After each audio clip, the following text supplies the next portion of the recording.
my name is Katherine, and I'm going to warn you again, there might be a little bit of swearing in this video because I'm going to be talking about this book, The Life-Changing Magic of Not Giving a Fuck by Sarah Knight. In my last video, I talked about the book in general, but today I want to go into her 5 personal strategies how to stop people pleasing without being a jerk. They are boundaries, fuck budgets, joy over annoy, being honest but not a jerk, and the Ninja Neville personal policies.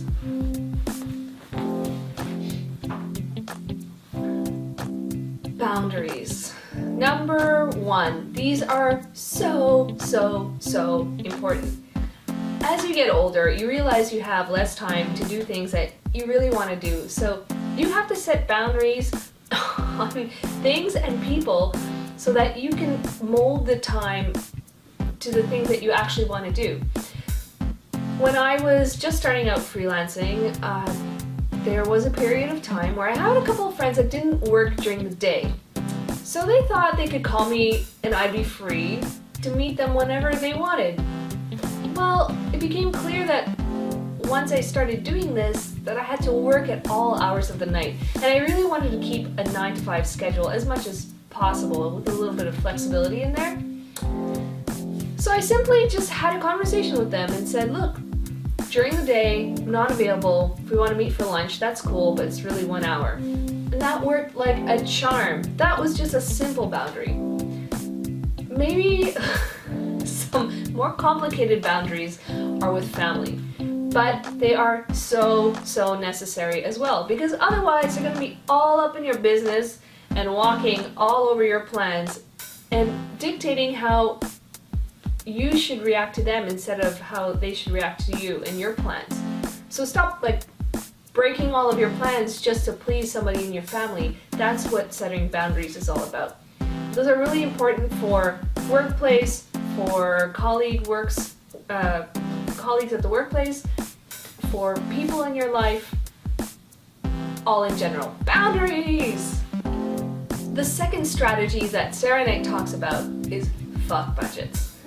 Fuck budgets are deciding what you care about, what you don't, and trying to let go of the things that you don't. It's kind of like a money budget. If you have $1,000 and you spent $700 on non-essential things, well, you're only going to be left with $300 for the essentials, which is not a lot of money. So same thing goes for fuck budgets. If you care or spend too much time on the things that don't bring you joy or really drain you, well then you're not going to have time or energy to do those things that you really care about. Think of it as an emotional and physical bank account. So things that I care about are spending time with friends and family. I love doing yoga, I love cooking, and creating this channel. Those are things that I really want to focus my time and energy on. Things that I don't care about are networking events and get-togethers with acquaintances that I kind of know. No, I have enough friends that I want to focus on, or I'm meeting people that I'm developing different relationships with, that's okay. I'm alright with letting those go.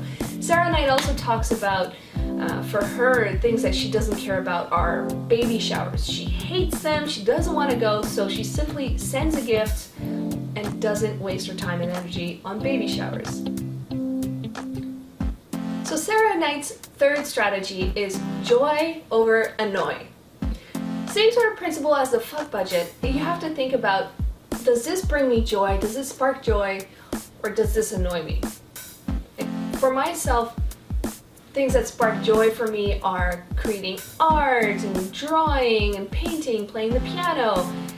Things that annoy, for me, are bad movies. I had this thing where I had to watch a bad movie. As soon as I started it, I had to watch it to the end. I don't know why I did that, but I finally been able to let that go recently. Same thing for books. If I was reading a bad book, I couldn't put it down. I had to read it to the end. Well, it's no longer worth my time to do that. So those are some of the things that I let go because I realize it's not doing me any good, so I've let it go. Be honest, but not a jerk.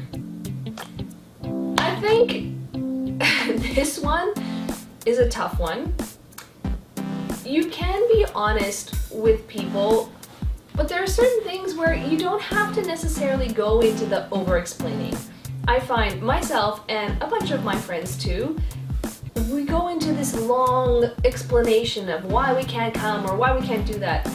All you have to do is say, no, I'm sorry, I'm not available. That's it. Just say something like that. Or if it's a situation where you don't want to hurt the person's feelings, such as their cooking, don't ever comment on somebody's bad cooking. Just say nothing at all, and if they comment, oh yes, it's very good, thank you. That's all you have to say. A little white lie never killed anybody once in a while. But be honest with yourself and if you really want to do something or not. And then that will kind of guide you into the answer that you want to give to the person. A great way to think about this is, I got this from Derek Sivers, and he says, you should ask yourself, is this a fuck yeah or a no? So if someone asks you to do something, and if the answer isn't like, fuck yeah, then it's a no. Because maybe you agree to something because 6 months down the line they ask you to do something like speak at a conference. Well, a week before, you're probably not going to want to do it. So if you're not excited by it initially, then you should let that one go. The fifth strategy that Sarah Knight talks about, and she calls this the ninja level, is personal policies. Now, what are personal policies? Well, she gives an example of this. People kept coming up to her at work saying that, oh, I'm doing a 5K run or a marathon and would you like to donate? And she simply said, it's my personal policy that I don't donate to any of these runs because if I gave to one, then I'd have to give to all of them, and I simply don't have the budget for that. Boom. That's it. She just had to say that one sentence. She doesn't look like a jerk. Problem solved. People understand personal policies because they understand personal rules. Saying, oh, I don't drink caffeine because of this, blah, blah, blah. I don't do this because of this. That's my rule. And the ninja part of it is that you can change it and amend it at any time because you made it up. Can't get any better than that. Those were 5 strategies from Sarah Knight's book, The Life-Changing Magic of Not Giving a Fuck. I hope you like them and that you can use them in your life. If you have any questions or comments, leave them down below. Thank you so much for watching and see you next time. See that I don't do blah because of this. Damn it!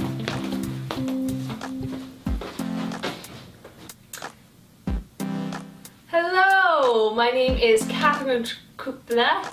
Katherine Kubla. Okay, I'm gonna get it.